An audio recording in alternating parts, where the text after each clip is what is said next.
I remember that day perfectly. It was a Thursday evening in late September, and the autumn air had just begun to carry that distinct crispness that makes you want to wrap yourself in something warm. Mom had prepared her signature pot roast with those little potatoes that Dad loved so much. My younger sister Ella was rambling on about her new art project at school, while I half listened, scrolling through my phone under the table.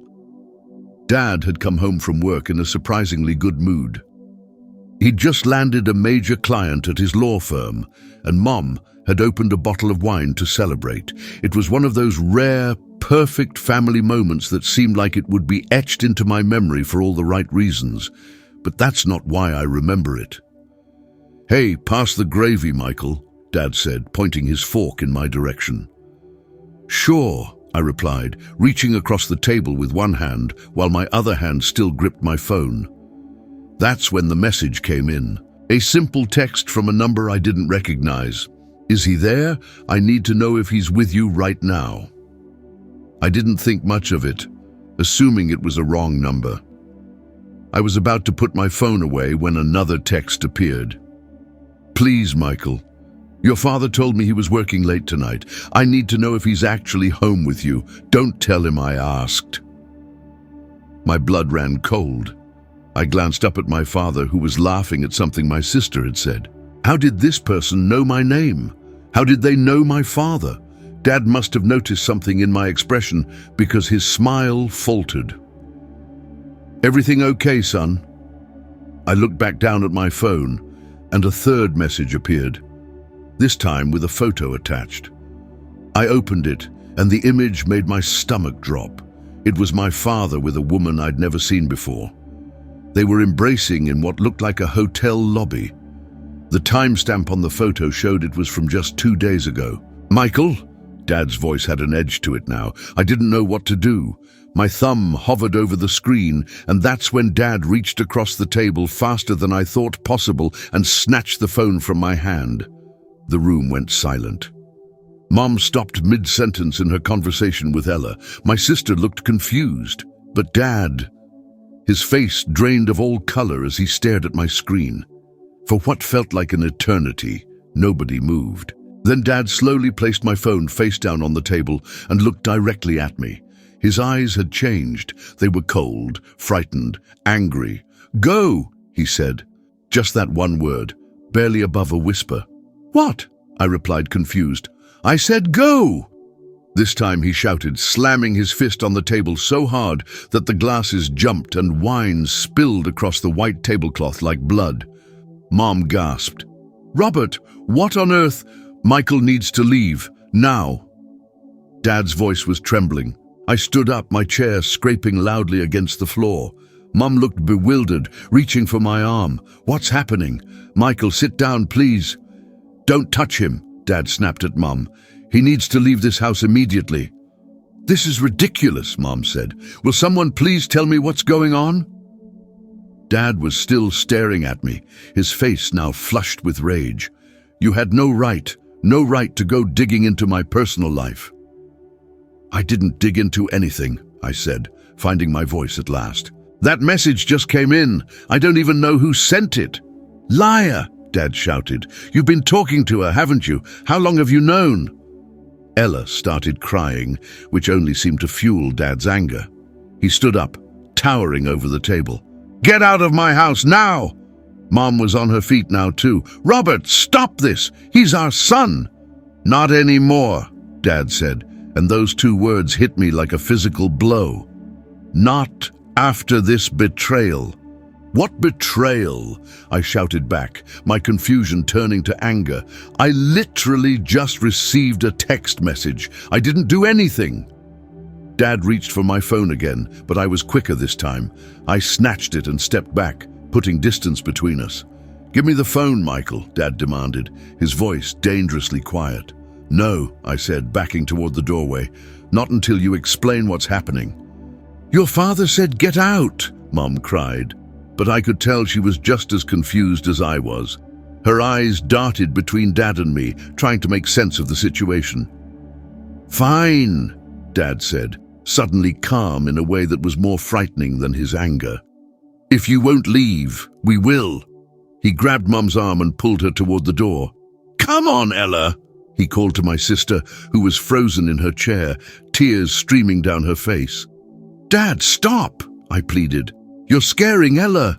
Let's just talk about this." But Dad wasn't listening. He yanked Mom's purse from the hook by the door and tossed it to her.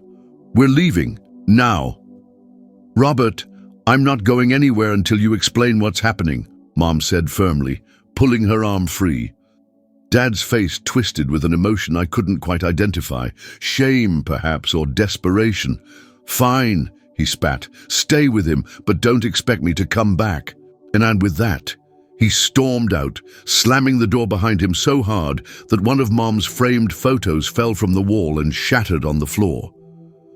The three of us stood in stunned silence, the only sound being Ella's quiet sobs and the ticking of the grandfather clock in the hallway. Outside, we heard Dad's car engine roar to life, tires squealing as he peeled out of the driveway. Mum slowly sank into a chair, her face pale. "Michael," she whispered, "what was on your phone?" I showed Mom the messages and the photo. Her hands trembled as she held my phone, staring at the image of Dad with the unknown woman. I watched as the realization washed over her face, first confusion, then disbelief, and finally a deep, profound hurt that made her look suddenly older. "I don't understand," she said, her voice barely audible. "Who is this woman? Why would she contact you?" "I don't know, Mom. I've never seen her before." Ella had calmed down enough to join us, peering over Mom's shoulder at the phone. "Is Dad in trouble?" she asked, her voice small. Mom quickly handed the phone back to me, shielding Ella from the image. "No, sweetie. Dad's just upset about something. He'll be back once he calms down." But I could tell from her expression that she didn't believe her own words. Something had broken in our family that night, and we all felt it. Mom tried calling Dad repeatedly, but each call went straight to voicemail.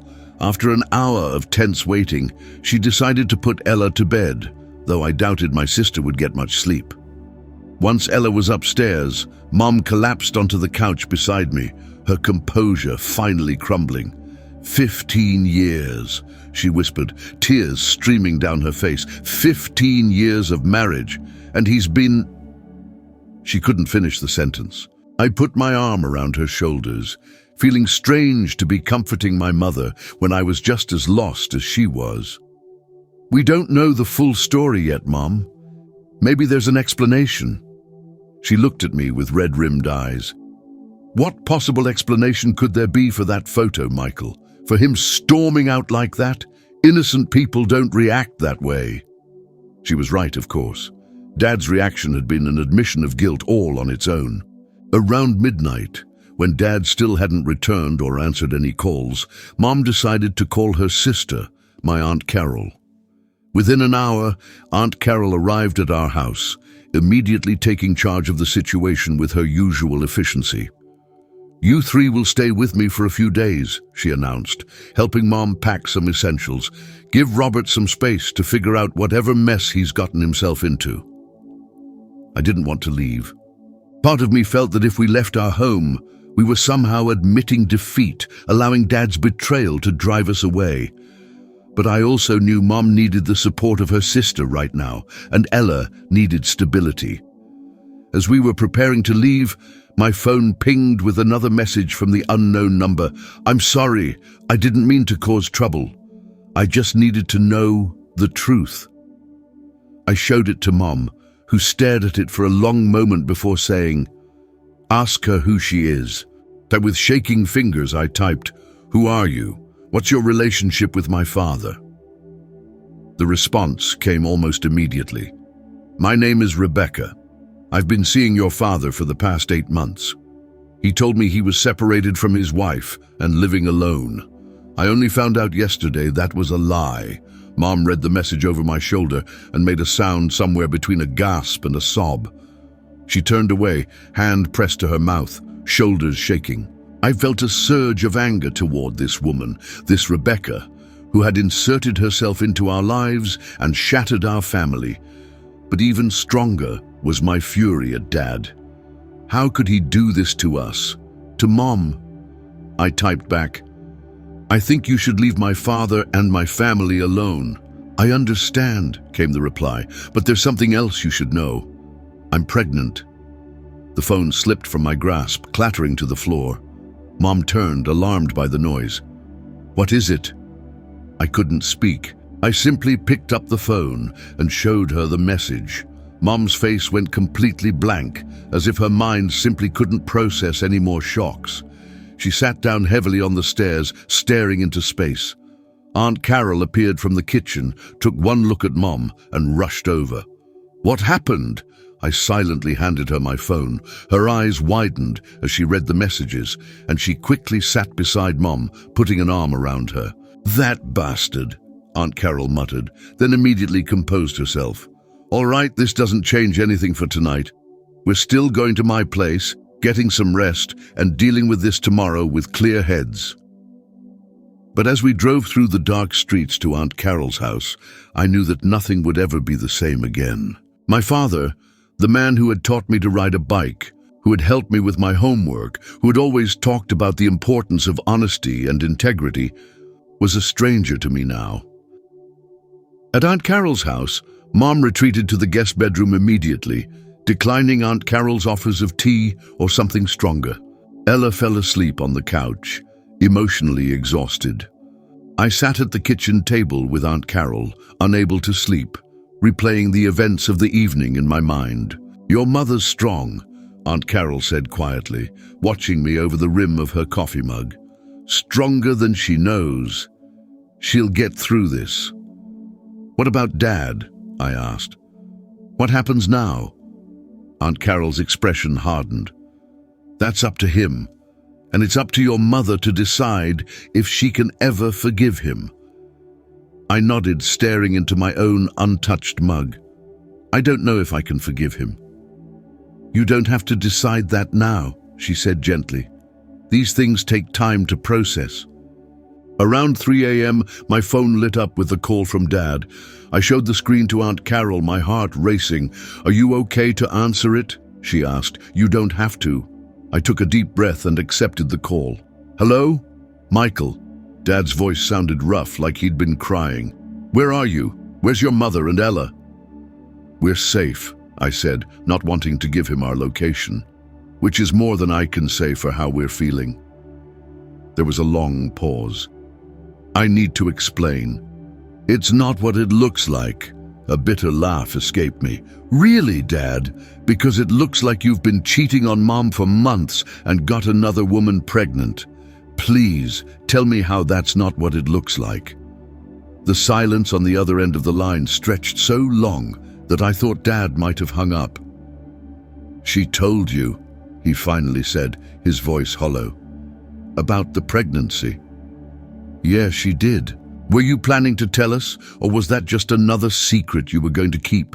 Aunt Carol watched me with concern, but I couldn't stop the anger from spilling out now that it had started. "I made a terrible mistake," Dad said. "The worst mistake of my life." "A mistake," I repeated incredulously. "A mistake is forgetting to pick up milk on the way home. You had an 8-month affair and got someone pregnant. That's not a mistake, Dad. That's a choice. A series of choices you made every single day." I heard him take a shuddering breath. "You're right. I don't deserve forgiveness. But your mother... I need to talk to her. Please, Michael, where are you?" "She doesn't want to talk to you right now," I lied, not actually knowing if that was true, but wanting to protect Mom from any more pain tonight. "And honestly, I don't either." "Son, please, don't call me that," I snapped. "You said I wasn't your son anymore, remember? Right before you stormed out and left us all behind." "I didn't mean that," Dad said quickly. "I was scared and angry and now we're scared and angry," I interrupted. "Funny how that works."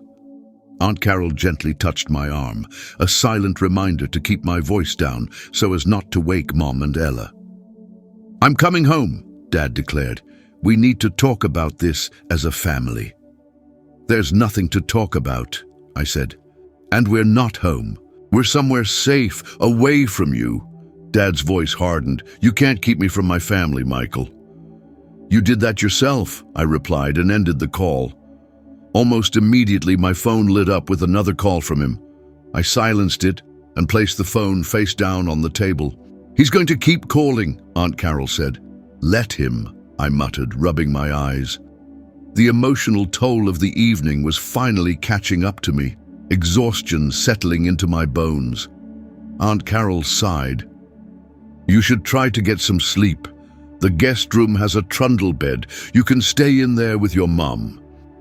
I nodded, too tired to argue, and dragged myself to the guest room. Mum was curled up on one side of the bed, her breathing uneven enough that I knew she wasn't asleep. I quietly pulled out the trundle bed and lay down, not bothering to change out of my clothes. Was that your father? Mom asked softly in the darkness. Yeah, I admitted. He wanted to know where we are. What did you tell him? Nothing. I told him we're somewhere safe. Mom was quiet for a moment. He needs to know about the baby. He already does, I said. Rebecca told him. Another long silence. What are we going to do, Michael? The question hung in the air between us, impossible to answer. I don't know, Mom, but we'll figure it out together. Eventually, Mom's breathing deepened as she fell into an exhausted sleep. I'd lay awake much longer, staring at the unfamiliar ceiling, trying to reconcile the father I thought I knew with the man who had shattered our family in a single evening. Morning came too quickly, harsh sunlight streaming through unfamiliar curtains. For a blissful moment, I forgot where I was and why. Then reality crashed back, and the knot in my stomach returned. The smell of coffee and bacon drifted under the door. Mum's side of the bed was empty. She must have gotten up already. I checked my phone to find 16 missed calls from Dad and a string of increasingly desperate text messages. Please call me back. I need to explain. I'm at home. Where are you? I'm worried about you all. Michael, please. I know I don't deserve it, but please answer. The most recent one, sent just 20 minutes ago, simply said, I found out where you are. I'm coming over. I bolted upright, suddenly wide awake. How had he found out we were at Aunt Carol's? I hurried to the kitchen, where Mom sat at the table, nursing a cup of coffee while Aunt Carol made breakfast and chatted with Ella, trying to maintain some sense of normalcy. Dad knows we're here, I blurted out. He's on his way. Mom's hand tightened around her mug, but her face remained composed, probably for Ella's sake. How did he find out? I don't know, I said, but he texted that he's coming over. Aunt Carol turned from the stove, spatula in hand. He's not welcome in my house. Carol, Mum said quietly, we need to face this sometime. It might as well be now. Are you sure, Sarah? Aunt Carol asked, concern etched across her face. You don't have to see him yet if you're not ready. Mom looked down at her coffee. I'm not sure I'll ever be ready, but Ella deserves answers, and so do I. As if on cue, the doorbell rang. We all froze, looking at each other. Then Mom stood up, squared her shoulders, and nodded to Aunt Carol. Let him in. Aunt Carol hesitated, then put down her spatula and went to answer the door. I moved closer to Mom, wanting to support her however I could. Ella, sensing the tension, came to stand on Mom's other side. We heard muffled voices from the entryway, Aunt Carol's clipped tones and Dad's deeper rumble. Then footsteps approached the kitchen. Dad appeared in the doorway, looking like he hadn't slept at all. His clothes were wrinkled, his hair disheveled, and dark circles shadowed his eyes. He stopped when he saw us standing together, like we were presenting a united front against him. Sarah, he said, his voice cracking as he looked at Mom. I'm so sorry. Mom's expression didn't change. Sorry for what exactly, Robert? For having an affair? For getting another woman pregnant? Or for throwing our son out of the house when you got caught? Dad flinched at each question. For all of it. I've made terrible mistakes. Mistakes, Mom repeated, echoing my words from last night. Is that what you call them? Ella looked between her parents, confusion and fear on her face. "Dad, why did you leave last night? Why were you so angry at Michael?" Dad's eyes filled with tears as he looked at his daughter. "I wasn't really angry at Michael, sweetheart. I was angry at myself, and I took it out on him. That was wrong of me." "That doesn't answer why you left," Ella persisted. Dad looked helplessly at Mom, clearly unsure how much to reveal to our 13-year-old sister. "Your father has been seeing another woman," Mom said gently to Ella. "He's been lying to all of us about it." Ella's face crumpled. "Like cheating?" Dad closed his eyes briefly, pain etched across his features. "Yes, Ella, like cheating. And it was wrong. And I'm more sorry than I can ever say." "Is that who texted Michael?" Ella asked, putting the pieces together with surprising quickness. Dad nodded, unable to speak. "And now she's going to have a baby?" Ella's voice was small, but her question landed like a bomb in the room. Dad's eyes widened in shock as he realized how much Ella already knew. He looked accusingly at Mom. "Don't you dare," Mom said, her voice trembling with anger. "Don't you dare look at me like I've done something wrong by being honest with our daughter. You gave up the right to dictate what happens in this family when you decided to start a second one." The words seemed to physically strike Dad. He staggered slightly, reaching for the counter to steady himself. "That's not what happened," he said weakly. I wasn't trying to start another family." "Then what were you trying to do?" I demanded, unable to stay silent any longer. "Enlighten us, Dad. What exactly was the plan here?" Dad looked around at our faces, Mum's controlled anger, my open hostility, Ella's confusion and hurt, and Aunt Carol's protective stance behind us, and seemed to deflate further. "Can we sit down?" he asked. "Please?" Mum nodded stiffly, and we all moved to the table. Dad remained standing awkwardly until Aunt Carol reluctantly gestured to an empty chair. "I don't even know where to begin," Dad said, running a hand over his face. "How about the truth?" Mom suggested, her voice ice cold. "For once." Dad nodded, taking a deep breath. "I met Rebecca last January at a conference in Chicago. She works for a competing firm, and we got talking at one of the networking events. It was easy to talk to her. She was new to the field, enthusiastic about the work in a way that reminded me of myself when I was starting out." "Spare us the romantic details," Aunt Carol interjected sharply. Dad flushed. "It wasn't like that, not at first. We exchanged business cards, kept in touch professionally. Then in February, she moved to our city for a new position. She didn't know anyone here, so I offered to show her around, introduce her to some colleagues." He paused. "It was just friendly at first, I swear. But it didn't stay friendly," Mom said flatly. "No," Dad admitted, his voice barely audible.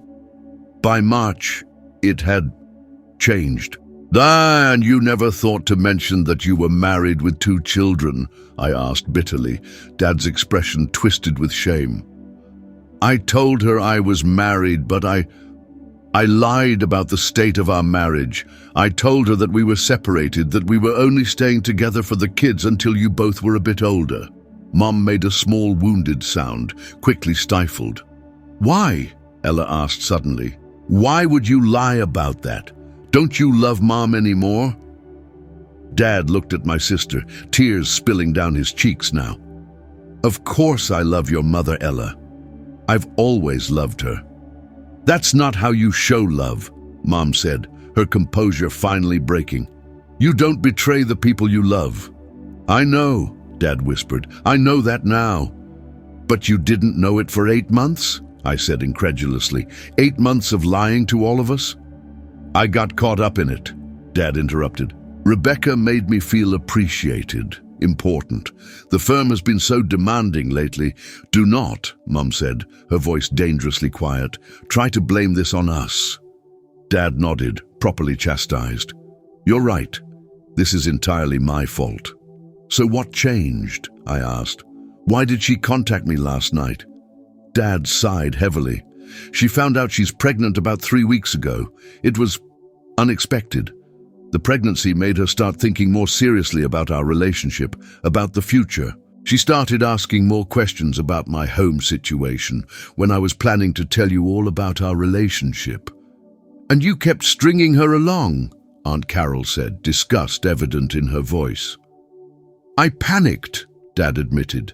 I didn't know what to do. I cared about Rebecca, but I didn't want to lose my family, so I kept making excuses, saying the timing wasn't right. Until she got tired of waiting, I guessed. Dad nodded. Yesterday she showed up at my office unexpectedly. Said she'd driven by our house the night before and seen all the lights on, the family car in the driveway. She realized I'd been lying about living separately. We had a huge fight, and she threatened to contact you all directly if I didn't come clean myself. And you thought the solution was to, what, just keep lying? Mom asked. I told her I needed time, Dad said, that I would tell you this weekend. I thought I had a few more days to figure out how to break it to you. I never imagined she would text Michael directly like that. She was desperate, Mom said, surprising me with her insight. She's pregnant and just found out the father of her child has been lying to her for their entire relationship. Dad looked at Mom with something like wonder. How can you be so understanding of her and not of me? Because she's not my husband of 15 years, Mom replied simply. She doesn't owe me loyalty. You do. Dad had no response to that. So what happens now, I asked, looking between my parents. What's your plan, Dad? He shook his head slowly. I don't have one. I want to fix this somehow. I want my family back. And what about Rebecca and her baby? Mom asked quietly. Your baby. Dad closed his eyes, anguish written across his face. I don't know. I can't abandon them, but I don't want to lose you either. You can't have both, Mom said firmly. I know, Dad whispered, opening his eyes to look directly at her. If I have to choose, I choose you, all of you, my family. Mom laughed, a short, humorless sound. You think it's that simple? That you can just decide you want your old life back and everything will go back to normal? No, Dad said quickly. I know it's not simple. I know I've broken your trust and it will take time, maybe years, to rebuild it, if you're even willing to try. Finally, Mom spoke. I don't know what I want yet. I need time to think, to process all of this. And I need space from you to do that. Dad nodded, looking both relieved that she hadn't immediately rejected him and devastated at the uncertainty. Of course, whatever you need. What about the baby? Ella asked suddenly. Will it be our brother or sister? The innocent yet profound question hit all of us hard. Dad looked at Mom, clearly unsure how to answer. Biologically, yes, Mom said carefully, but what that means for our family, that's something we'll have to figure out together over time. I should go, Dad said, standing up. Let you all have the space you need. But please, can we talk again soon? Start figuring this out? Mom nodded tiredly. Not today. Maybe tomorrow or the next day. I'll call you when I'm ready. Dad accepted this with a nod. He looked at each of us in turn, lingering longest on Mom. I love you all so much. More than anything. I know my actions don't show that. But it's the truth. And I'll spend the rest of my life trying to make this right if you'll let me. With that, he turned and left, Aunt Carol following to see him out. When we heard the front door close, Mom finally let herself cry. Deep, racking sobs that seemed to come from the very core of her being. Ella and I moved to embrace her, forming a protective circle of shared pain and love. What are we going to do? Ella asked tearfully. I don't know yet, Mom admitted, wiping her eyes. But we'll figure it out together, the three of us. In that moment, with my mother and sister in my arms, I realized that whatever happened with Dad, whatever decisions were made about the future of our family, we would survive this. It wouldn't be easy, and things would never be quite the same, but the bonds between us had only grown stronger through this terrible ordeal. As for Dad, I couldn't forgive him yet. The betrayal was too fresh, the wound too deep. But watching him today, seeing his genuine remorse and the love he still clearly felt for us, I could at least imagine a future where forgiveness might be possible.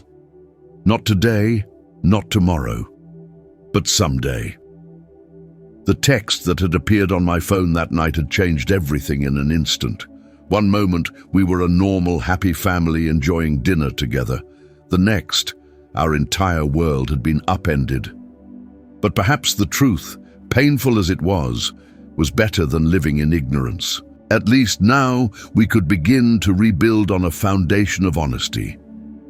"I'm sorry about dinner last night," Mom said suddenly, pulling back to look at us with reddened eyes. "All that food went to waste." It was such an unexpected, mundane concern in the midst of our family crisis that it startled a laugh out of me. "I think that's the least of our problems, Mom."